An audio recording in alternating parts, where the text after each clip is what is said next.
Burgundy and Gold Nation, listen up! What's about to drop has the whole capital buzzing. The organisation just dropped renderings of the project that's bringing us back home after 30 years. A 70,000-seat colossus with a retractable dome that's gonna change everything. But while they're planning for 2030, there are moves happening right now. They brought in the son of a Super Bowl legend to help shape the offensive Rookie of the Year.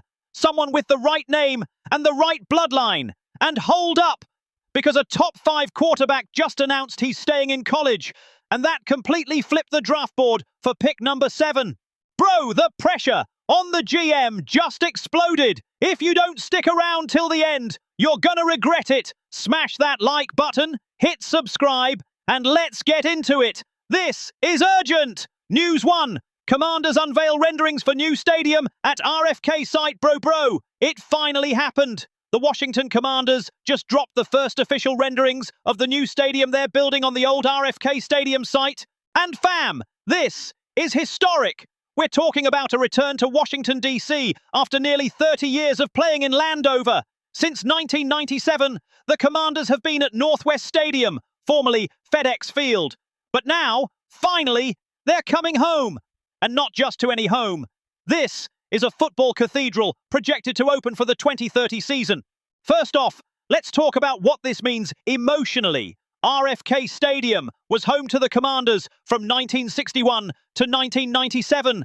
That's where they won Super Bowls. That's where Doug Williams made history. That's where fans lived through the golden era of this franchise. And after decades of playing 6 miles northeast in Landover, Maryland, coming back to the original DC is like closing a massive circle. Man, imagine the emotions of fans who lived through that era. Now let's get into the technical details, because this isn't just about nostalgia. It's about the future. The new venue will seat around 70,000 fans, which is perfect. Not too big to lose the vibe, not too small either. It's going to have a retractable roof that lets in natural light, which is huge. It keeps that connection to the outdoors, but protects you from DC's brutal winter weather. Plus, the design honors the city's heritage. They're incorporating architectural elements that reflect Washington's history. And I love that. This isn't just another generic NFL stadium. It belongs to DC. And bro, it's not just the stadium. Around the venue, there'll be green spaces, community areas, entertainment zones.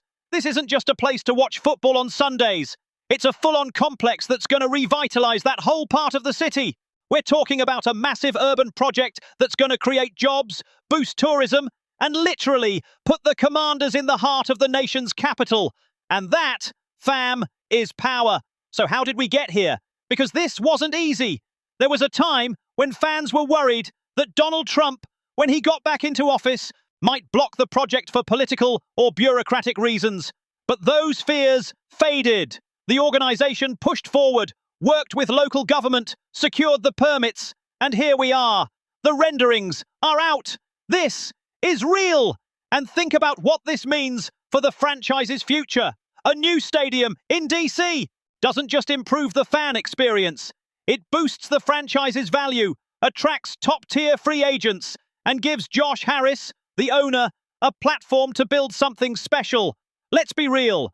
Northwest Stadium in Landover is functional, but it doesn't have the soul or the location this new project will have. Being in DC, near the National Mall, near the monuments, near everything that makes Washington iconic, that's a total game changer. And look at the timing. The Commanders are coming off a rough season, 5 wins and 12 losses, with major coaching staff changes, Jaden Daniels heading into year 2, and a roster still in rebuild mode. But this stadium announcement, it's like a shot of adrenaline for the fan base. It's a reminder that this organization is thinking long-term, that they're building something big, and that the future can be bright if they get it right. And let's talk about the fan experience, because that's huge. The new stadium promises an enhanced fan experience, and I hope that means better seats, better food, better connectivity, giant screens, interactive zones. Because let's be honest, going to an NFL game in 2026 needs to be a premium experience. People drop hundreds, sometimes thousands of dollars on tickets, parking, food. It's got to be worth it! And if the Commanders can create an atmosphere that blends history, modern tech, and comfort, they'll have one of the best stadiums in the league. Bro, imagine a playoff game in that stadium in 2031. Jayden Daniels throwing a game-winning touchdown. 70,000 fans going wild. The dome echoing the roar. That's what we're building here. And don't forget the cultural impact. Washington, D.C. is a city with a unique identity. It's the capital, the political hub, a diverse historic city with a fan base that's been through decades of mediocrity on the field and drama off it. This stadium is a way of telling that fan base, we're back, we're serious, and we're bringing this franchise the respect it deserves. So yeah, fam, this is the biggest moment of the week for the Commanders. The new stadium at the RFK site isn't just a building, it's a symbol. It's the return home.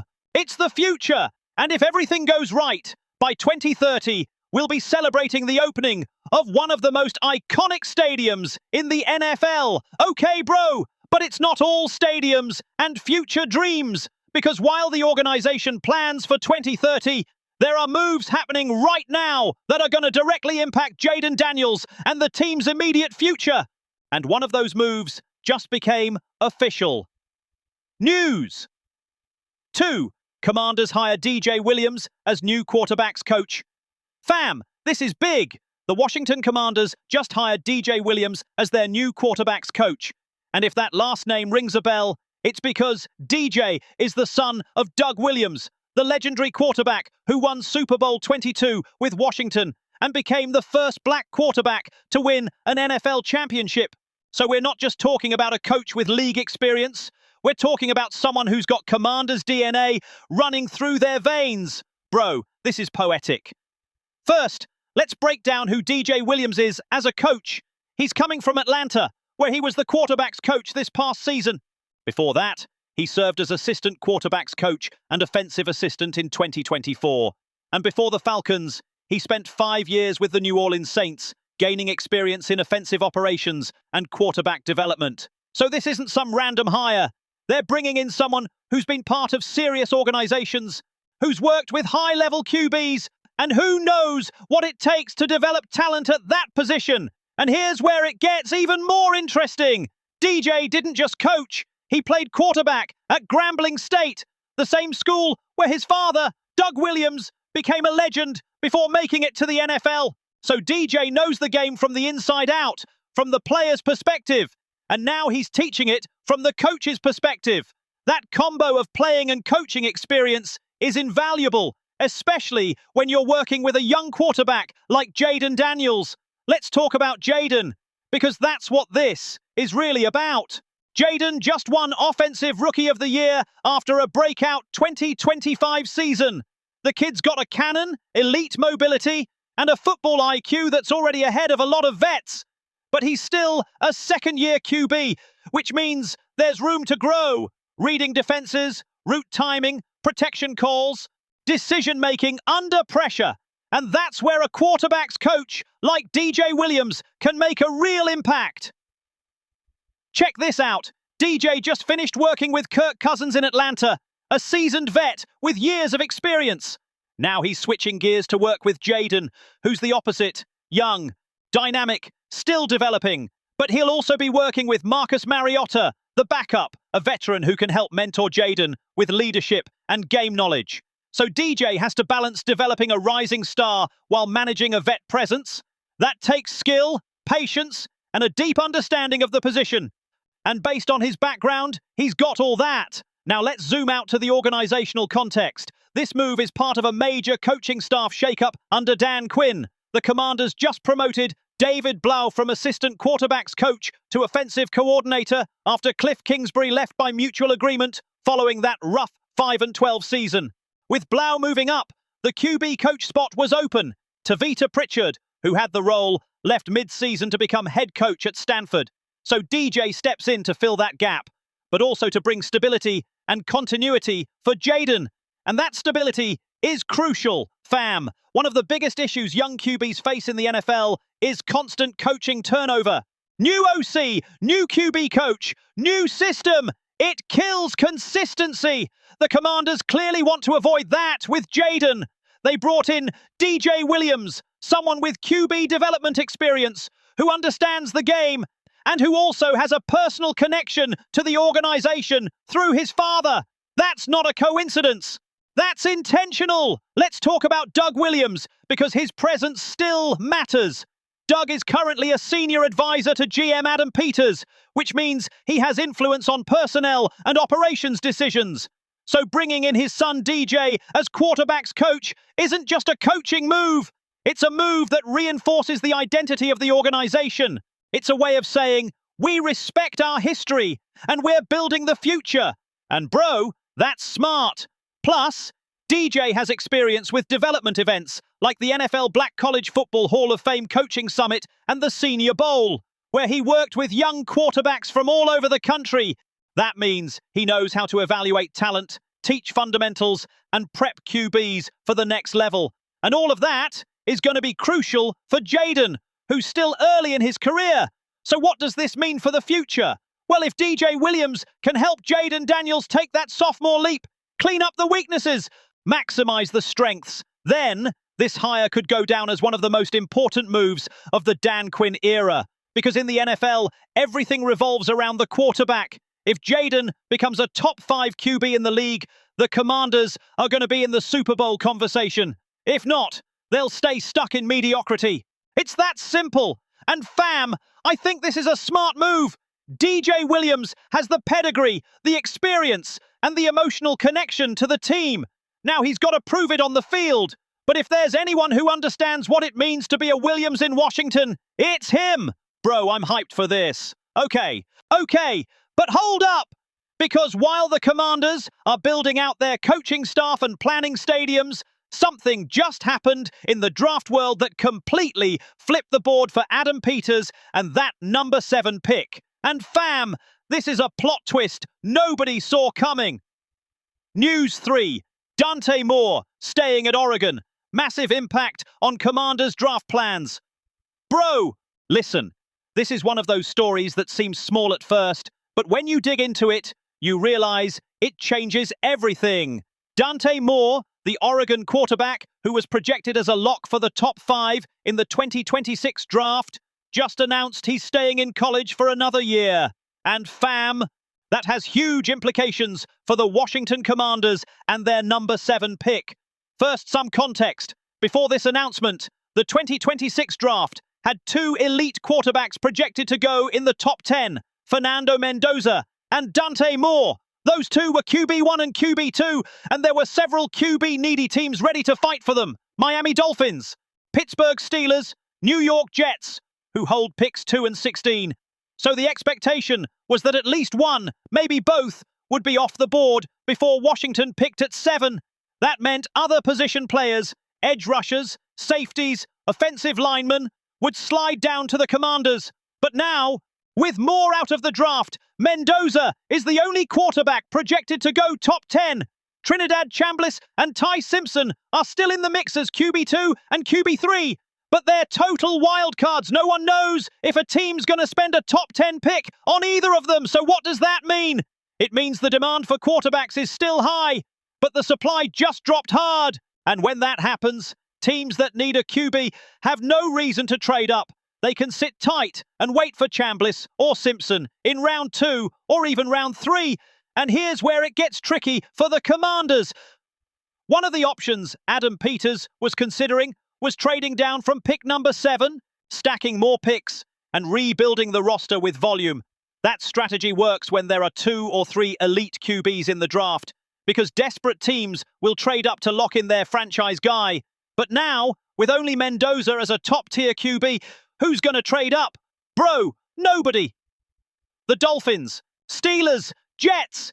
They can just stay put and take Mendoza if he's there, or wait on the other QBs later. So the Commanders' chances of trading back just dropped to almost 0. And that means Peters has to use pick number 7, and he has to nail it. But here's the second problem. With Moore out, that's one less quarterback going in the top 7.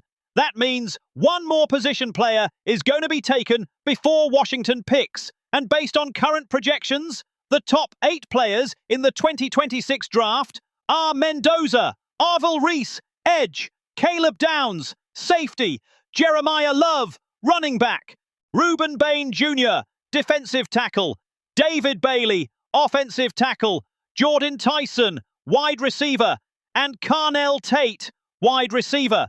So if Mendoza goes at pick 1 or 2, and the next 6 guys go picks 3 through 6, then the Commanders are looking at the 8th best player in the draft at pick 7. And fam, that 8th best player might be a big drop-off from the 7th. We're talking about the difference between an all-pro and a solid starter. Or worse, a solid starter and a bust. And this is where Adam Peters has to be sharp. The Commanders need help in a bunch of spots. Offensive line, especially tackle.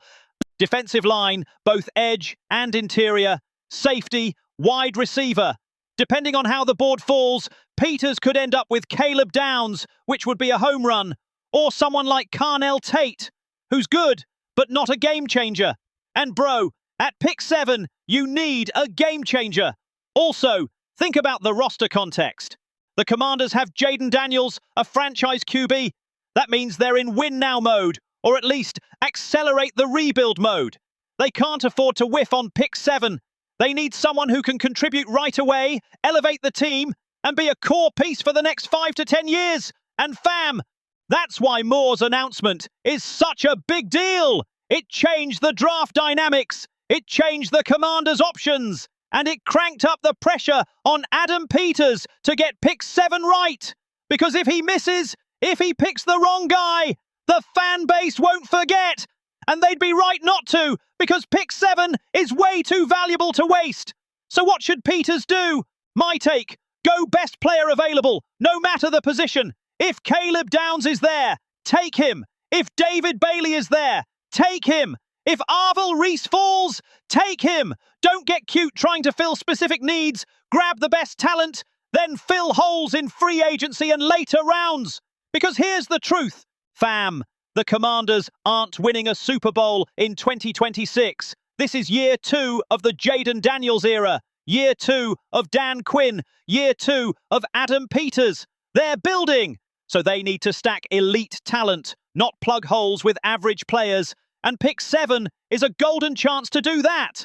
But with Moore out of the draft, that chance just got more complicated. Because now there's one less elite player in the top 7, which means the odds of a true difference maker falling to Washington are lower. And that, bro, is a problem. But hey, Adam Peters gets paid millions to solve problems like this, so let's trust he'll get it right. So fam, those are the 3 stories shaking up everything in Washington this week. The new stadium at the RFK site.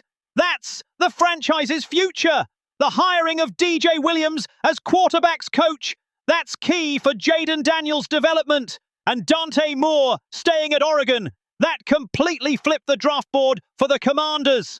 Each of these stories has massive implications. The stadium is the long-term dream. DJ Williams is the present. And the draft is the immediate future. And it's all connected, bro. Because if the Commanders hit on the draft, if Jaden keeps growing, if the coaching staff does its job, then in 2030, when that new stadium opens, we won't just be celebrating a building. We'll be celebrating a winning franchise. But if they miss, if they blow the draft, if Jaden stalls, then that stadium's just going to be an empty monument. And fam, I don't want that. I want the Commanders to be relevant again. I want them to compete. I want them to win. And I believe, with the right moves, they can. So let me know in the comments. What do you think about the new stadium? Do you like the DJ Williams hire? What should Adam Peters do with pick 7? Smash that like button if you enjoyed the video. Subscribe if you haven't already. And I'll catch you in the next one. HTTR, fam, hail to the Commanders!